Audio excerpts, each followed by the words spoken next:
You are listening to Two Truths Podcast, a place where we have real conversations about faith, motherhood, healing, and becoming whole in Christ.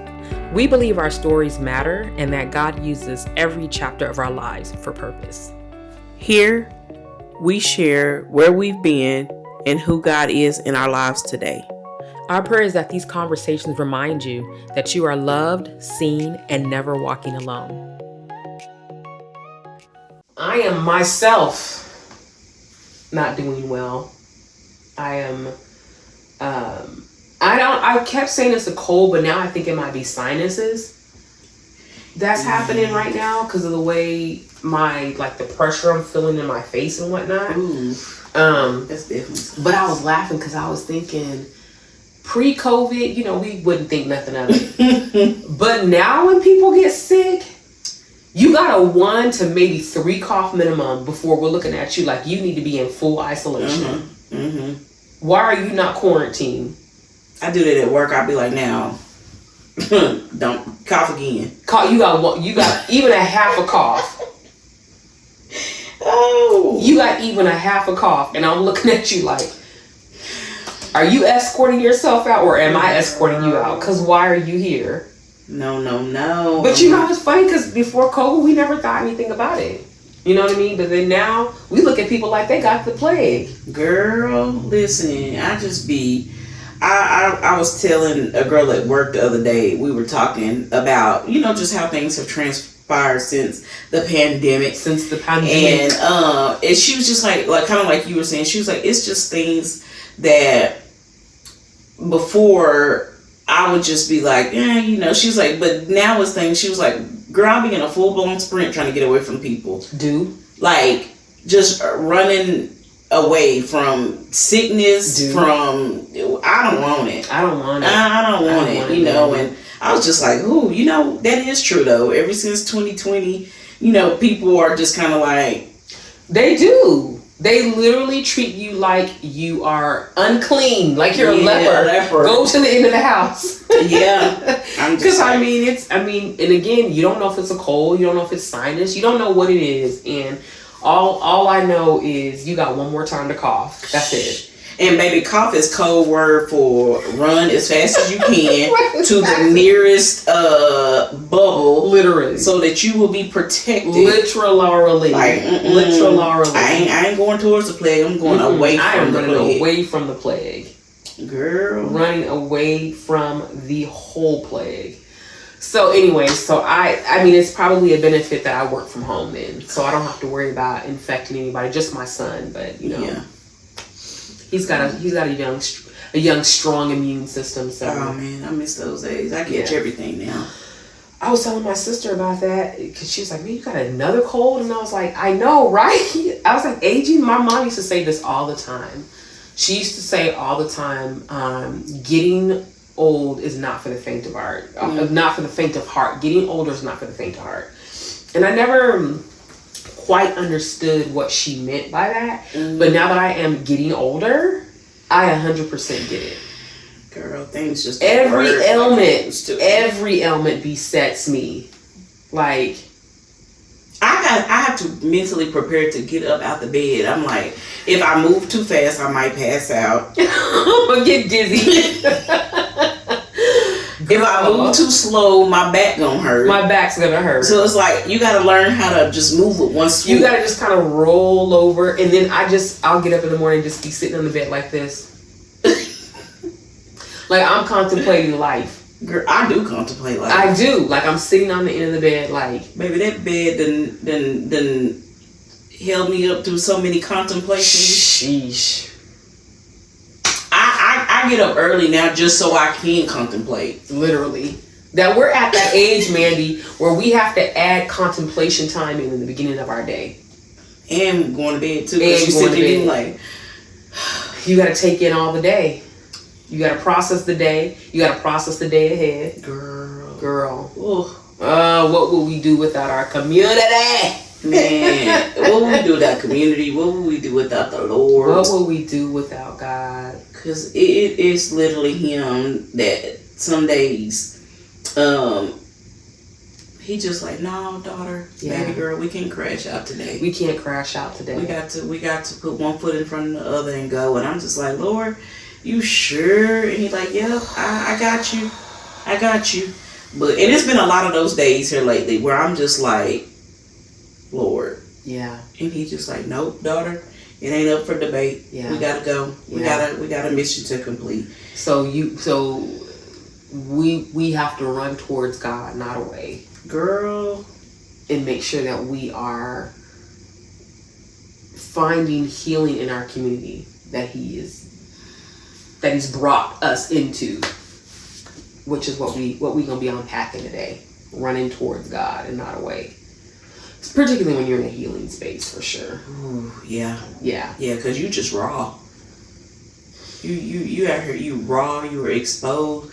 So you got to be careful what you out here brushing up against, and what you feeding your system. I mean, feeding your mind and you just got to be careful, because you got to be in a space kind of like COVID. Yeah. You got to isolate in a good way. Yes. You're not isolating from a place of hurt, or you're isolating from a place to be strategic. To hear, because. Yeah. When you heal, sometimes it's kind of confusing. You like, okay, do I do this or do I do that? And so you definitely got to run to God. You got to run to God in general. But even more so when you are in a healing space, because you just got to be covered and protected. You got to be covered and protected. And then to your point, the opposite of being in an isolated space when it's unhealthy is that, and I just saw this reel that I shared with you guys actually in our group chat, that talked about one of the tactics that the enemy would try to use is isolation. Absolutely. He tries to separate you so that the loudest voice you're hearing is his and not God's. But the beautiful thing about so in the reel, it was this pastor demonstrating, and he was using his kids. And so he had his 3 kids on stage, and he had his son who was in the position of healing, and he had his 2 daughters come up, and he was like, first he separated his son, and he was like, that's one of the tactics that the enemy uses. He said, when you are in a space where you're healing and you are, sometimes we can do things like this where we're like, I don't want to even be dealing with the foolishness, so let me get away from these people because I'm trying to heal and I'm trying to get whole and I'm trying to do all these things, and they're just going to cause me it's going to be a downfall, and they're going to cause me to, to get off track, right? And so you kind of pull yourself back because you're thinking, I just need to be in this isolated space. And he was saying sometimes the enemy will use that as a tactic. Like, yeah, go ahead. Keep thinking like that. Keep thinking that you don't need community around you right now. Because as soon as you get alone, all I have to do is plant the thought. I just have to plant the seed in your mind, and you'll take it and just let it ruminate and germinate. And then he showed where his 2 daughters came on stage, and so the son was standing behind the 2 daughters, and he was like, but when you're in community and you're healing, and then when the enemy tries to come and attack, then it was funny because the daughter was like sparring with her dad or whatever. But he was like, when you're in community and the enemy tries to attack, you've got people who are basically your errands, right? They're holding your arms up for you, and while you're kind of in that cocoon space, and the Lord is doing what He's doing in you, you've got people protecting you, keeping the wall from being the enemy line, the wall from being penetrated by the enemy. So I thought that was a really good illustration, with his daughters up there, because I think that isolation is a doozy.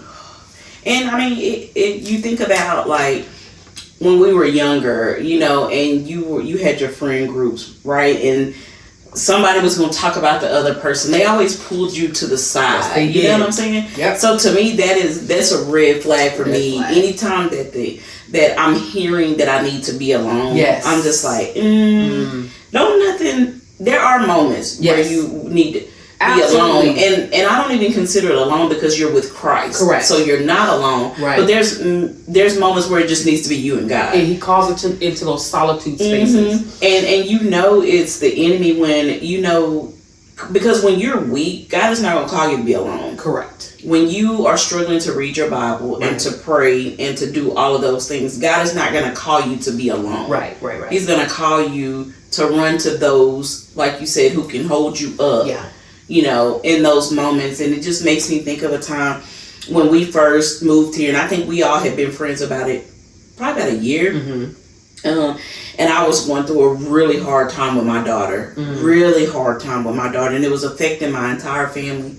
It was affecting Quinn. Me and Quinn were just so beat down and weak.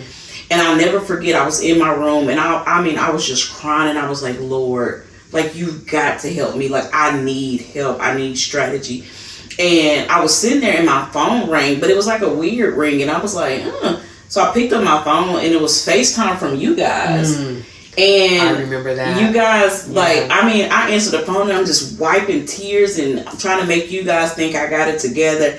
And the first thing, you were talking on the call and you were just like, Amanda, we are calling to pray for you and to hold your arms up in this moment. And I just remember thinking, like, because I was withdrawn and I had isolated and I just didn't want to have to explain what I was feeling over and over. Yeah. But you guys didn't require that. It was like, and y'all just prayed for me and Quinn and, just, and I knew then, I was like, I can't do this life without a community.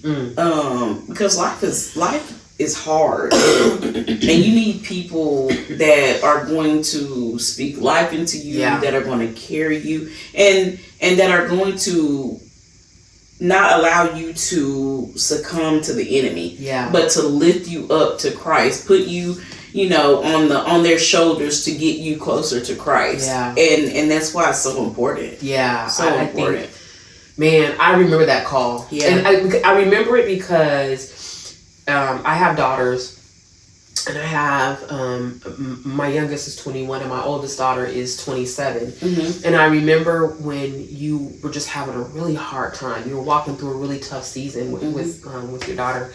And I just remember how it felt for me. I remember how my heart felt when I was also walking through a tough season with my daughter. And I just, that day, remember reaching out to the ladies, and I was like, because I had been praying and just warning the spirit. And I just remember reaching out to the other ladies, and I was like, y'all, I was like, I think we need to just go in and we just need to to fight and war and pray on her behalf. But we need to let her know that we are with her.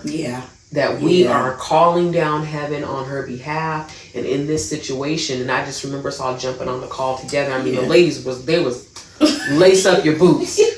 It's time to ride. Like the ladies was like, let's do it.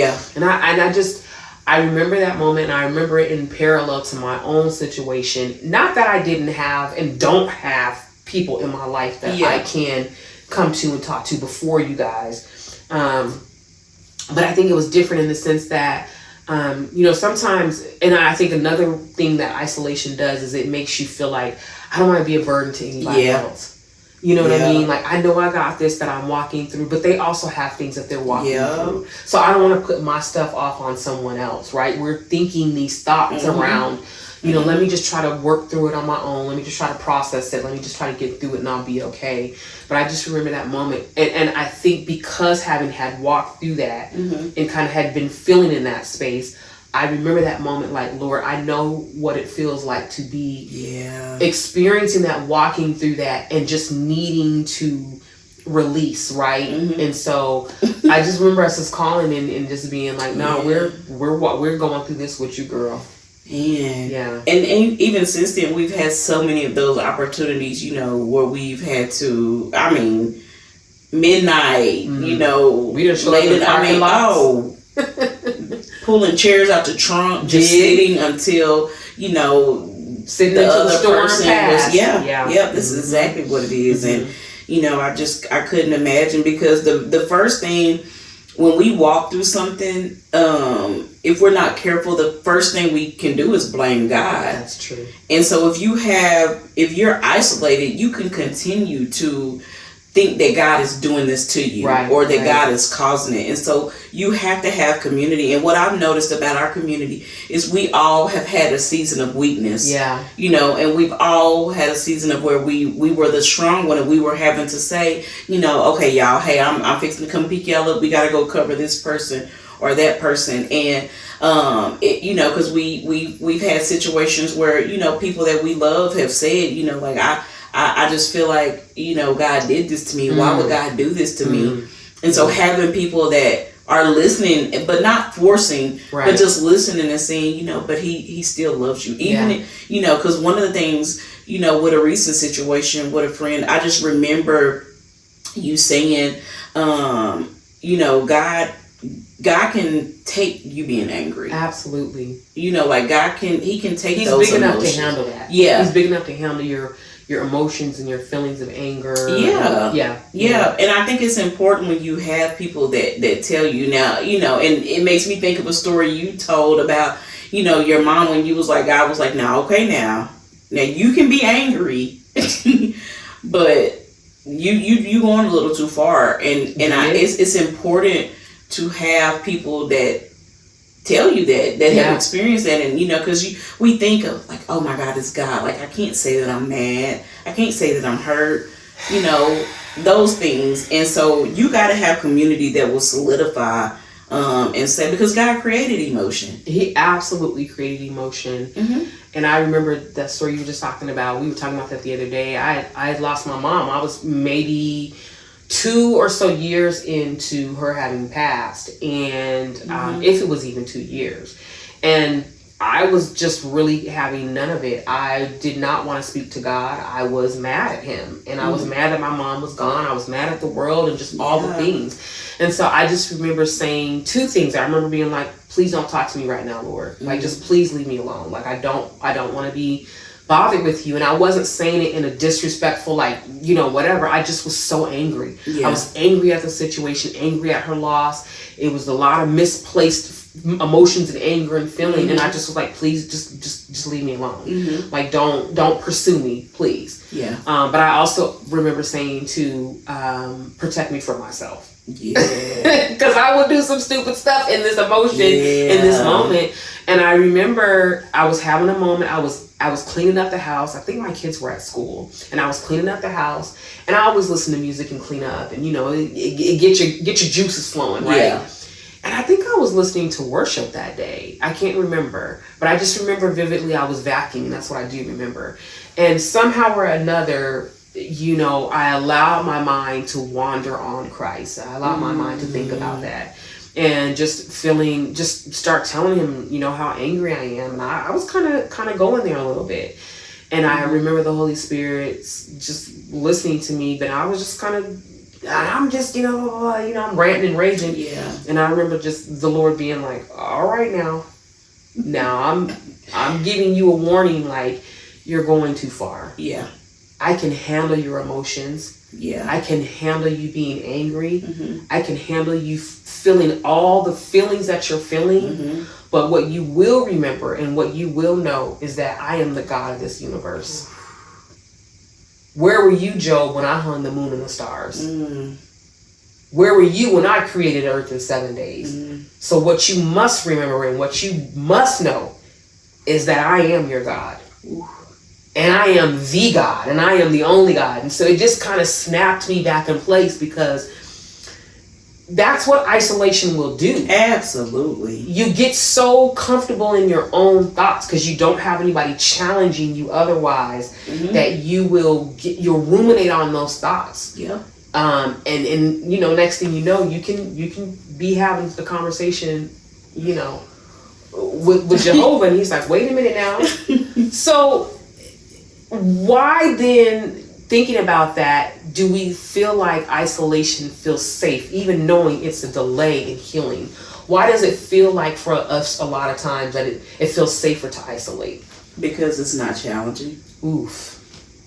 Say that again from the back row. Because it's not challenging.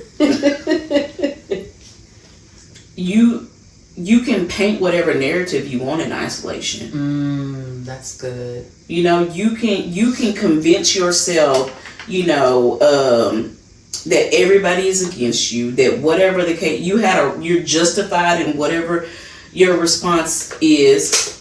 There's no challenge there. Mm-hmm. Isolation is easy. It's easy. You don't have to put language to anything. You don't have to process. You don't have to trace the root. You get to just, paint your own narrative. Yeah.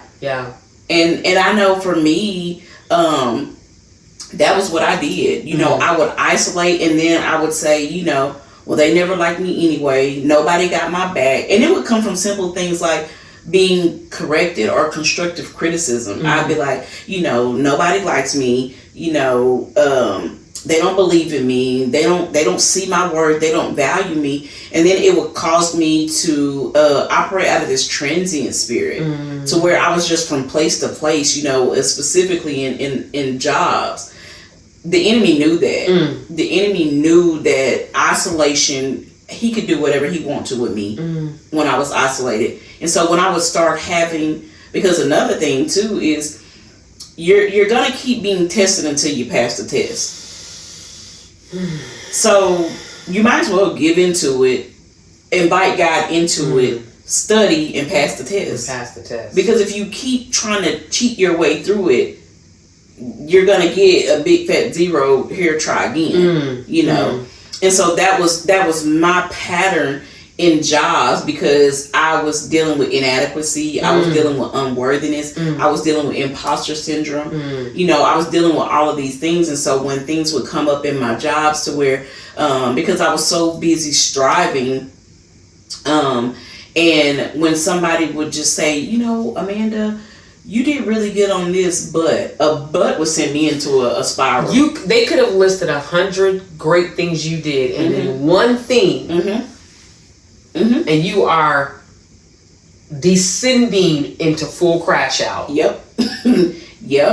And so then I would isolate. I wouldn't call people that I could trust. I wouldn't seek wise counsel. I would just take it up on myself. And then the next thing you know, I'm so isolated to the point I'm walking out of a job. And then, I'm not thinking about the fact that it's going to make it hard on my husband, because while I'm not working, there's another burden on him. Yeah. I'm not thinking about, our financial strength. I'm not thinking about any of that. I'm just thinking about what I believe in that moment. Yeah. And so that's what the enemy does, is the enemy wants you to just not only derail, but he wants you to continuing to derail, and just give up and not try to fight your way back to the path. That's good. I'm sorry, y'all. I'm hoping this cough I hope this cough don't derail me the whole time. And you said something just a while back about inviting God into the emotions and not hiding them. And that makes me think about, like you said, just when we were talking about going through the grief spaces. And I remember when my daughter walked through a loss, and I remember some of the ladies from our church came to pray with her at the hospital. And one of our sisters, Lisa, oh my goodness, she prayed this prayer. And it just had me in tears, because it was such a true statement, but I never always made the connection. Yeah. But she prayed over my daughter, and what she said was,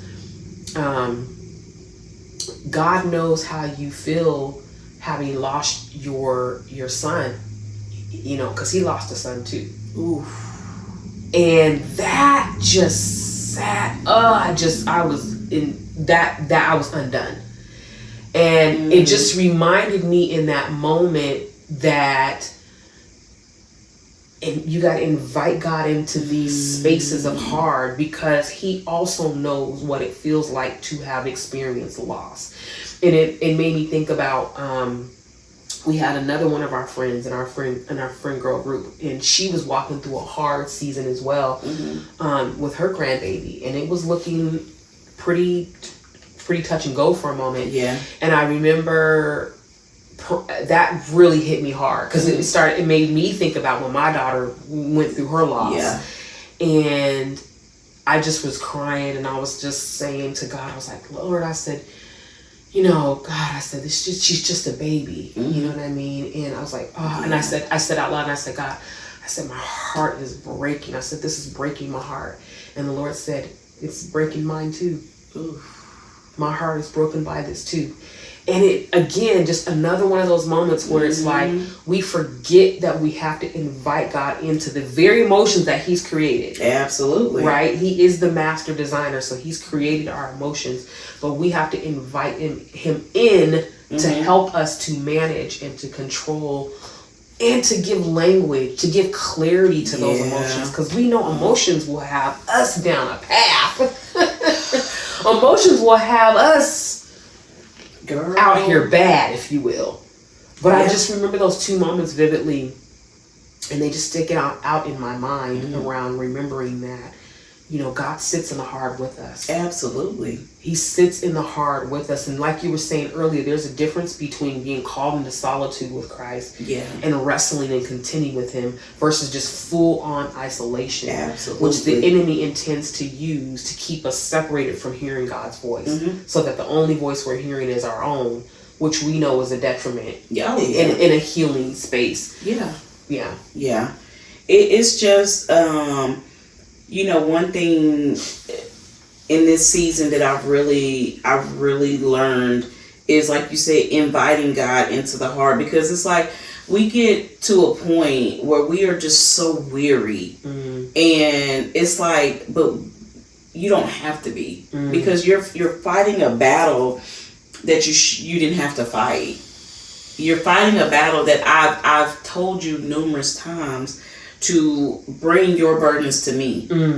Let's trade. Like, I'm gonna take the hard and I'm gonna give you the lighter load. So not necessarily easier, you know, but it's lighter because it's from me. God is not going to give us anything that will crush us or, you know, kill us, take the breath out of it. He's not going to do that. He's not a cruel God. He's not a cruel God. So he's saying those things that are crushing you, that are burying you, that are heavy, give it to me. I'm equipped for it. I'm equipped for it. And I think we, like you said, we forget that, you know, and even, you know, me and you are both in situations with our job and, you know, the anxiousness of what's next and the worry. And it's just like, I was just telling myself, I was like, okay, you know, I'm going to get up early in the morning and invite God into the day with me. Good. Because it's like, I shouldn't be, you know, on Saturday, I shouldn't be stressing about going to work on Monday. Correct. That shows me that I'm operating. I'm operating in my strength. But I can look forward to spending time with God in the morning and inviting him into the heart to walk with me. And, you know, the outcome will be a completely different outcome. Inviting him into it versus taking it on my own. Versus taking it on your own. So that also makes me think about letting your community hold you when you're tired. Because I think in addition to inviting God into the space, you have to also invite your community in. Absolutely. And so what would you say to someone who has maybe struggled with, for various reasons, right? Maybe they weren't culturally told, you know, they've always been like, no. We had this conversation the other day about how we said that, I was telling you that I wish one thing that I had done different with my kids is that I would have given them the permission to know that it's okay to need. Right? It's okay to, like, I was always very conscious of my single motherness. And I really wore that like an identity in many seasons in my life. And so because I always wanted people to perceive that I was good, I had it all together, my kids were taken care of despite it just being me, I would always tell my kids, to be like, now don't you get over to this person's house and be begging for this. Don't be asking for that. Don't make it seem like I'm not feeding you at home, like you don't have what you need. And a lot of times when you come to somebody's home, they prepare to receive you and they prepare to feed you and do all the things. That's what we do when we host people. But I did that so much with my kids that I see, and it's hard for me to receive it's not as hard because the Lord has really been working with me on it, and I have been challenging myself in that space. But I see how that has been a challenge for my kids as well. They really can have a hard time in receiving things sometimes because of I was always really like, you know, and so I said that to say that, you know, it could translate into when you really need help, you really need somebody in your corner championing you and praying for you. And how would you speak to somebody who maybe they were raised that way or whatever the case may be? How would you encourage them and say, hey, in this season you need to have your community around you? And it's not about pride, it's not about being embarrassed about, because we all walk through something. Absolutely. But how would you encourage them to say, hey, you need to let your community in? Not about them knowing your business like that, but let your community in, because that's what they're there to help you be your errands and hold your arms up in this season. Absolutely. For me, I would tell them, you know, sometimes we are seeking a release, and your community can be that release. Not that you are giving them the burden, but they can be the release, because again, it goes back to what the enemy wants you to do. He wants you to hold it in. He wants us to think that we're the only ones. And I think for me, what has really helped me, because I was the same way, you know, I would just hold stuff. People would ask me how I'm doing. Oh, I'm good, you know, and I'm just tore up on the inside. But what I learned from that is a lot of the times, case in point, you know, with our freedom, when we met in freedom, you know, I was just like, I had been hurt so many times. I was like, I just cannot trust nobody else to, you know, with my heart, with my hurts. I just can't trust anybody else. But what I found is, you know, that was the catalyst when I opened up. And, you know, when you open up, that's a lot of times that's permission for other people to be like, oh my God, I'm not the only one. That's good, Mandy. Yeah. Man, I'm not the only one. And so then you start to form these connections and these bonds, realizing it may not be the exact thing, but it's the same thing. You know what I'm saying? And so like once we all got to know each other, we realized that we all had been dealt rejection in some form. We all had been abandoned in some form. You know, it didn't look exactly the same, but you know, sharing that with a community, number one, it invites permission. It invites permission to be seen, to be held, to be known, to be understood. Because when you have one-sided conversations like with isolation, there's a lot of misunderstanding.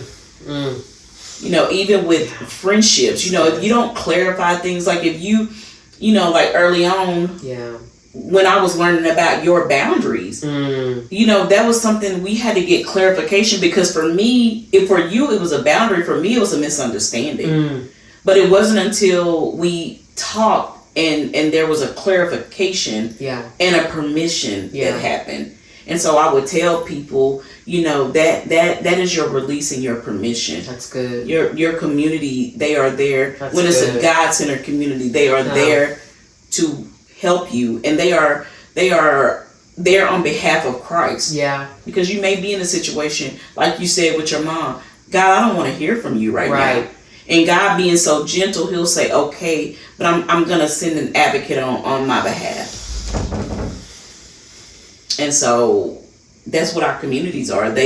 Oftentimes they are that advocate. You know, when we are just too weary to seek God, to call out to God, we have a group of advocates. You know? And so that's so good.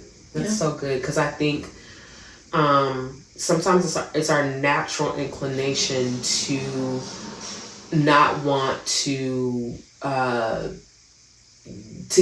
give into that, to give over to that, right? Absolutely. For a lot of reasons, like I said, and sometimes I don't want them to know my business, and I don't want them, and I will say it is important to make sure that you are with a group of people in a community that, you know, they're not being voyeuristic. They're not just trying to find out what's going on with you so that they can be in your business and, taint it and take the information and misuse it. You do need to be wise and discerning in who you're sharing with. Yes.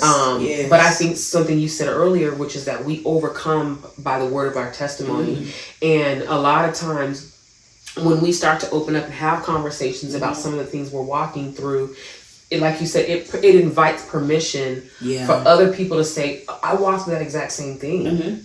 And in that space, a lot of times you'll find wisdom, you'll find strategy. And the Lord's like, I knew if you just were willing to be vulnerable and to share in this space, this person had a piece to your puzzle. They could share with you because you are at step 5 and they're at step 10. They can give you some cheat codes to get through step 10. So they're like, hey, I walked through this 5 steps back. Let me tell you what helped get me. Let me tell you what I did so that you can avoid some of those same pitfalls, right? But then also it takes away, like you said, that impression that you're the only one going through this. You're the only one in this place walking through this. It also gives you, like you say all the time, it allows you to see that there's stake in the ground, meaning that somebody else has gone through this before. There is a history that I can reference, that I can look back on and say, man, this person walked through this. So I know that not only can I walk through it, but I can walk through it and not look like the fire that I just came through. Not smell like the smoke. Not smell like the smoke of the fire that I just walked through. I can see that as a witness. We just had a small group last night. Such a blessing. And one of the stories that one of our ladies shared she was sharing a story that none of us knew, and it was such a devastating thing that she experienced. And I just was like, would have had no idea. The most joyful, sweet soul, good, just beautiful spirit, funny, spirit. Yes, prankster, yes, troublemaker. She's my troublemaker. Yes, but I mean, the way she reverences God, the way she loves God, and I'm just like, I'm like you, like I was just sitting there yesterday, like, is it or what? When? Like when she shared it, it just was like, whoa. And to see the joy and the essence and the smear and the presence of God on her life in the way that it is, you would not have known that she had walked through this very hard space in her life. And lived to tell the tale and is sharing it now in community. Now God is using the experience that she had to share it in a community setting with other people who have walked through and experienced a similar thing. God is using that story. He didn't do it to her, but he's using it for her good and for his glory. And so just to see that and to know that had she not been willing to be obedient, to share where she was, who else could have been waiting to hear? Because there was several people what she shared, that could have released them, had she not been willing to say, let me be obedient and share that. Absolutely. And that's also a testament to what community does, because she was the same one that, on the first day, she was like, she didn't have a desire to be vulnerable. Right. She was just like, I'm just here to, kind of see things. But that shows you how community can transform you. Because she was the first one that was willing to share. Absolutely. The first one that didn't want to share, but then was transformed by a community because she felt supported. She felt loved. I mean, this is a genuine community. And I think that we do a wonderful job of, because we were blessed and changed by community. Absolutely. It is our desire to keep building that for other women, because I know without a shadow of a doubt, building these healing communities, we are about to set a fire to women to see, the Deborahs and the Esthers and the Hannahs and that's what these communities are building. Yeah. And that's why the enemy is so against communities, because she's a prime example. Yeah. In what you started the group in August? It was August of 25. Yeah. So from August to now, she is in a whole different state. Yeah. And I mean, God has just spoken so many promises over her life for her calling, and different things. And so we can never underestimate the power of a God ordained community. Absolutely. And somebody that is going to encourage you to run towards Christ. It's not gonna pull you away or, allow you to derail and stay that way. Yeah. And one of the things that we talked about last night is we talked about surrender, and we talked about basically allowing God to take on the heavy things, and surrendering the heavy things to God, surrendering the heavy things to Christ. And I think, again, that's where being in community, not being in an isolated state, helps you to understand that, hey, you're carrying a load that is way too heavy for you. Absolutely. And as your sister, I'm here to support you. I'm here to hold up your arms, but I can't carry this burden in the way that the Lord is asking you to surrender, in the way that He's asking you to give this over to Him in exchange for, His yoke is easy, His burden is light. Yeah. And to give an exchange for that. And so I think when we're talking about surrendering, and ensuring that we're not staying in an isolated state, how would we share that with somebody? What would we say to them to tell them, this is why you need to surrender. This is why there's, something waiting on the other side of your surrender that, by you not doing it, you're forfeiting. Like, what type of conversation would we have with someone to help them to see or to understand or to get to that point of the importance of surrendering? Yeah. So first of all, I think it's important, that we are modeling that posture of surrender. That's good. That we are, again, sharing what we're walking through, being open, being vulnerable, so that they can see we're also surrendering. It's good. I don't want to just always be talking about the goodness of God. I want you to see me trusting in the goodness of God. Trusting in the goodness of God. And so I would just be quick to share with people, that's not God's intention for you, is to be so weary, so bogged down, so heavy laden. So good. That's not God's desire for you. That's not His desire. And so it reminds me as a mom, when our kids have to walk through something heavy, you just want to take it. Oh, you just want to lift it. You want to shield them from it. You want to, but also too, there's so much that they learn from in the pressure. The pressure. Yes, so good. And so when you can marry the two, when you can marry the posture of surrender with the trust of surrender, I think that is how we can convey to people the importance of surrender. Yeah. Right? Because it's just like, surrender is not optional. It's not optional. You can delay it by thinking it's optional. Right. It's not optional because,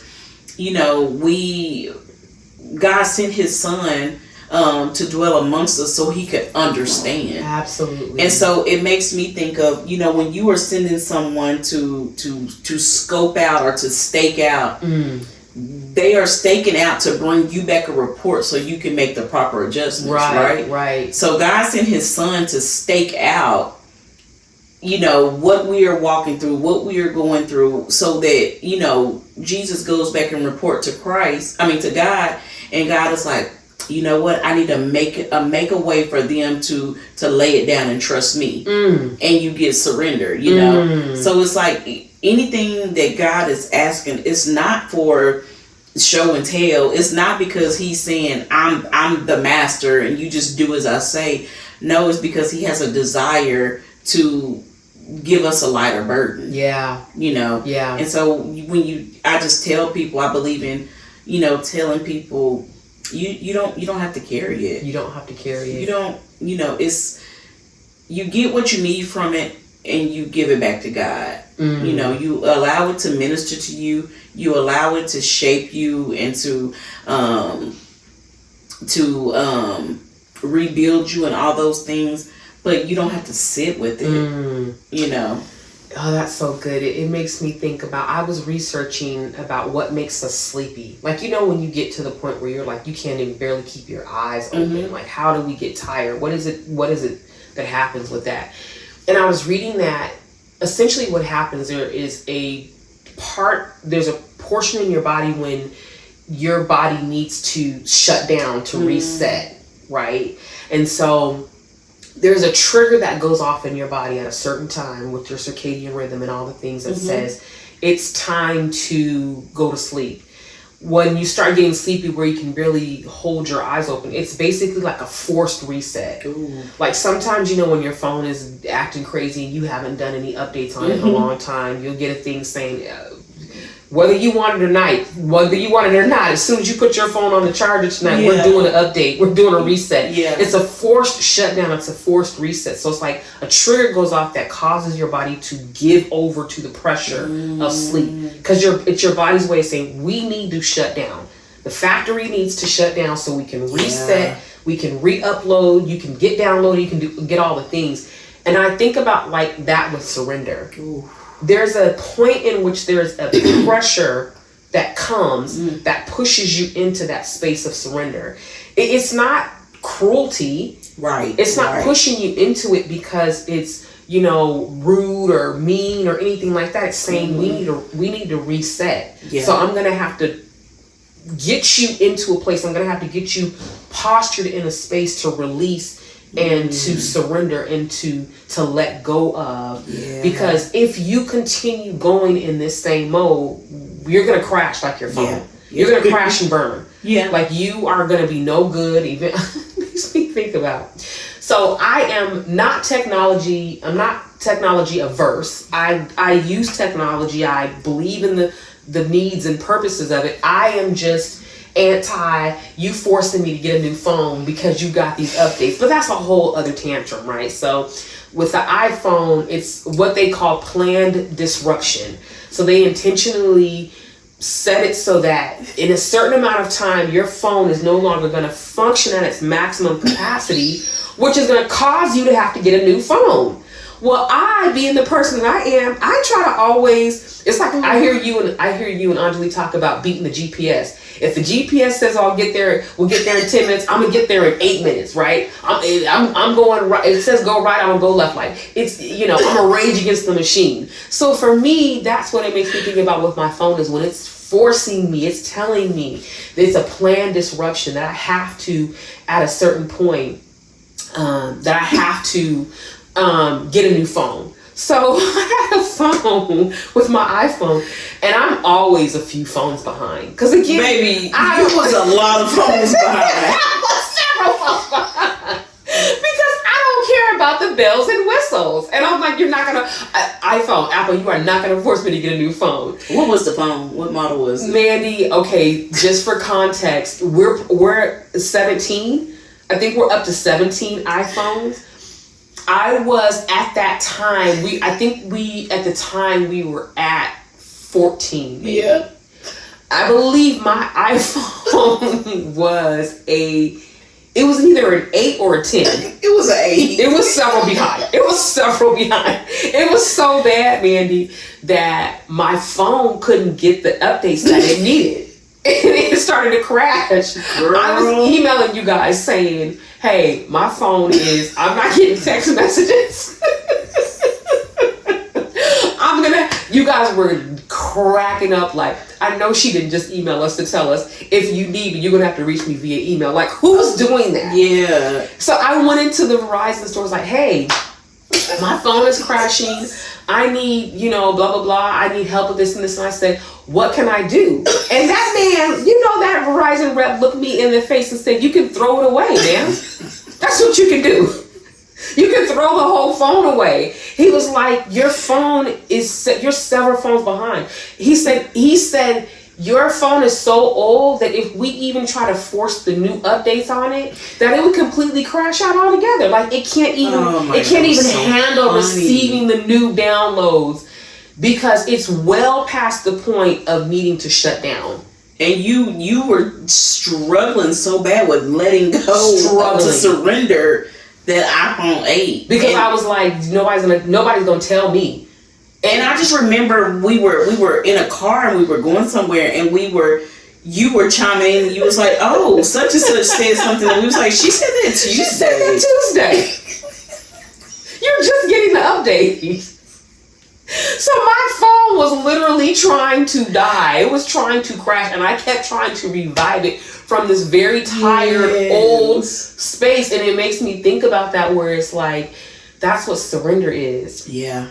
There's an upgrade waiting for you. Oof. There's a download waiting for you. Yeah. There's fresh new manna, new information waiting for you. Yeah. But you are raging against the machine. Mm-hmm. You are fighting against the good thing. Yeah. Surrender is not, in this instance, it's not a trying to force you just to get the latest and greatest. It is a planned disruption for your good. Ooh. It is for your good. The Lord's like, I got the latest and greatest for you, but I need you to surrender the old so that you can get the new. I'm not trying to withhold anything from you. I'm trying to give you good.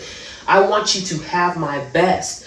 And you right now are settling for your 8, which is causing you to forfeit some different blessings and things that I have for you in the future. So I just need you to surrender. Good. So when I think about that, and I think about, another reason why the enemy tries to keep us isolated so we don't get to a place of surrender, is because he wants us to forfeit the updates. Absolutely. He wants us to forfeit the upgrade. That is so good. That is so good. Just realizing that we view surrender as a punishment, but surrender is provision. Like protection. And it's like you said, it makes me think of us in our housing situation. Like the house that we were looking at, it was an amazing house. It was good. It was brand new. It was 4-bedroom. It was 2-bathroom. It was a corner lot with all this yard. And God was like, give me your view of what you think you're worth in this season, and because we were looking at the price tag and we was like, well, that's about what we can afford. And then when God halted us, and redirected us, it was hard, and it was hard to let go. I mean, I was still making phone calls like, you sure they bought it? Did the sale fall through? Because I just knew that was mine. Right. Like, Lord, you've given this to me. I was like, I'm just, this is mine. But then when we got to the space of where we were just like, we just got to surrender it. And at the time, we thought surrendering means staying in the current rental that we was in, that we had outgrown. We had a grandbaby, and we had outgrown that house that we were in. Yeah. And so we got to the point where we were like, you know what, God, if this is your will, we gonna trust it. And I'm telling you, that house sold in November, and we were moving in this house in May. Wow. That's how quick, when we were like, you know what, and we went and looked at a few other houses, and we was like, okay, well, maybe we'll just rent, a different house. And the doors just kept getting closed, and God was like, just trust me, like, surrender your future to me, surrender your plans to me. And as soon as we got into a position, and me and Quinn talked about it, and we were like, you know what, we trust in God. Whatever God say, that's what we'll do. Yeah. And the door came open for this house. I just remember in that season going from, and you've talked about this, the very painful time where you thought you were going to have the certain house and had been praying over it. And, we were all lamenting with you and just like, man, Lord, we thought this was it too, and all the things, and just feeling the sorrow of that. And just in the moment of you saying, but nevertheless, God, not my will, your will be done. And how quickly the Lord gave you the turnaround for this house, which I dare say is an even bigger, better blessing than what you were believing God for before. Like, the Lord was like, no, I got a better upgrade for you than just upgrading to the 10. I want to upgrade you to the newest phone. With that house, we were settling because it was obtainable in our thought in process. your thought process. It was obtainable. It was affordable. Because I wouldn't have even looked this direct, because we had looked in the area that we're in, and we was just kind of like, oh yeah, no. Yeah. And so, but we were settling. Yeah. You know, and then when we saw why God asked us to wait, you know, because kind of like you said about your job, God was like, you know, you can't settle. Yeah. But why would you? Like, when you can just trust me. And so, you know, now that I'm here and I know all the things that God is calling me into, and in this space, I'm like, oh, you know, God, now that makes sense. You knew the whole picture. I did. You seen my end from the beginning this entire time. Mm-hmm. And you're intentional. There was a reason why you were asking me to surrender. There's a reason why you were asking me to lay down my expectations before you and to let you be God and do what it is that you have, you know, for me in this season. Mm-hmm. And it's been, I have not seen, ear have not heard, neither have I entered into the heart of man. Like, God has done such a big thing, and really in a short amount of time, if we really think about it. Yep. And I think it comes, I'm not going to say I think, I know it comes from having a community that would not allow me to run away from God, that would not allow me to hide and to forfeit, you know what I'm saying? Like, you guys were, you know, because I would say the things, and I would, you know, I remember having a conversation. I still remember I was sitting outside on my electric box, and I was just crying, and I was talking to you, and I was like, it's just not meant for us. Like, we're not. And you were like, absolutely not. Absolutely, you know, not. No. And then, you know, you guys sharing your story, because, you know, you bought a house in a situation in a time where it was just unfathomable. I was laid off. We talked about that in another episode. I was completely laid off when I bought my house. Exactly. When I went into contract and got my wealth, I was laid off. Mm-hmm. So we're just going to let that sink in. The way that the Lord did a thing. And when he does a thing, he does a thing. He does but I was fully laid off. Yes. Yeah. Yeah. And so just having community, number one, you guys were, you know, you and Anjali were just in the season of buying houses. And so, you know, y'all were able to say, you know, like, trust God. Trust God. Trust God. And that was the push I needed to, you know, it was like, let God know, you know, that was hurtful because you thought it was yours. You know, but then I just remember you saying, you was like, Amanda, God doesn't tease you. Yes. He doesn't dangle the carrot in front of our face. Get us out here just to be like, I got you. He's not a cruel God. Yes. Yeah. And so just remembering that, I just remember every single day I would talk to you guys, y'all was just always reminding me, you know, like, if God is saying no, it's because he has something better. Yeah. Even when I didn't believe it, you guys still said it. Yeah. You know, and then it just sank in my spirit. And I was like, you know what? That is how my Father operates. Yes. You know, and so father. you just gotta have those people and those relationships that catapult you to God, not away from him. Don't condone you isolating too long. Yes. You know? It's like we give a time period. It's like, okay, you know, you process it for a little bit, but then after a while, you know, and we do really good about checking in and be like, okay, girl, now you've been quiet a little bit too long. Right. And I think that's the beauty and the benefit of a God ordained community. Yeah, I think that's a great call out. I mean, my mom used to always say, take your 5 minutes and then move on. Yeah. Because you need to process it. You need to acknowledge. We can't act like a thing didn't happen. Yeah. The thing happened and we need to acknowledge it. But we don't need to get lost in it. Yeah. We don't need to sit in it. And I think that's where having good community around you is going to encourage you out of that space and say, okay, girl. Like when the Lord pulled my coattails, like, okay, girl, now I know you are having a tough time right now, but do remember that you are talking to the God of this universe. Oh, I can only imagine the... Oh, I straightened up real fast. I still remember vividly, I was vacuuming, I was just going off on the Lord and just telling him all my frustrations and saying all the things. And he was like, and I get it. I can handle it. I can handle your pain, your grief. I can handle all your frustrations. Mm-hmm. He was like, but you will remember who you are speaking to. And I said, yes, Father. And I just I just remember kind of even surrendering in and saying, Lord, please forgive me, God. You know my heart. I'm hurting right now. please protect me from myself while I'm in this space. And it just helped me to soften and relax back down, and to know that even while I was wrestling and contending, God was still with me. Oh, that's so good. He didn't, even though I was isolating, he still had people praying for me and loving me and nudging me. And, you know, he was respectful to fall back, but he was always there. Yes. I moved away from him, but he never left me. Oh, yeah. Never left me. That is so good. Yeah. Just girl. We are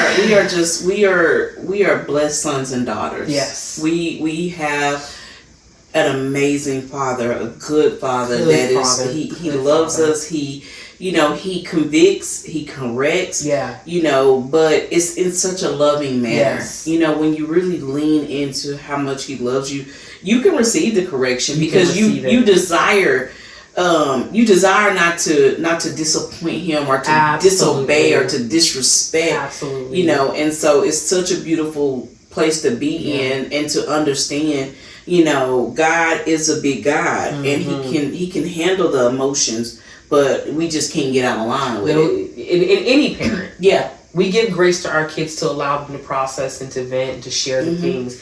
But there is a line of demarcation that they know you do not cross this line, because I am still your parent. Yeah. I am still your mama. You know what I mean? So let's be very clear about that. I love you, and I'm wrestling with you while you're wrestling, but let's just still be clear that the buck does stop here. There is still a line that you will not cross that line. So, and I'm grateful that God always holds us to that space of sanctity with him. Yeah. So that we don't ever get too familiar with God. Like, oh, he's my homie. No, he's not your homie. God is a friend to us. Shirts. Jesus is my homie. And I get the sentiment behind it, because God is a friend. He is a friend. He's a father. He's all the things. But I think sometimes it can invite people to be too familiar, too lackadaisical where he's at. And let's not forget, he sits on the throne. He is king.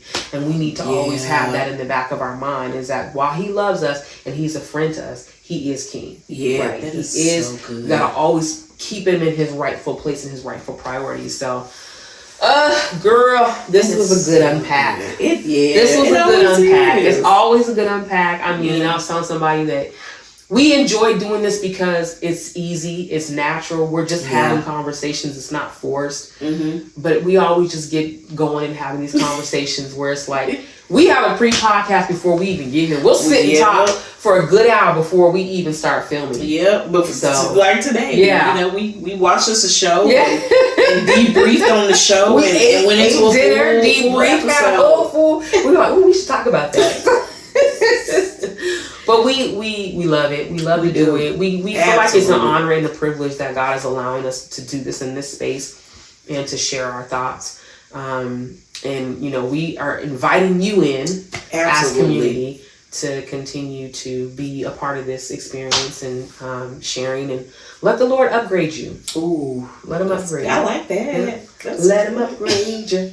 And just remember, here, there, near, far, we can still be community, right? Like, we can still be praying for one another and listening, and all of those good things. So, feel free, if anything is moving you, anything touching you, anything you want us to be praying for, just make sure that you leave us a comment. Because we really do love to be able to just continue to build this community that God is entrusting us to. So we love y'all. Have an amazing week, and just continue to practice surrender. Practice the act of surrendering. We love y'all. Y'all have a good week.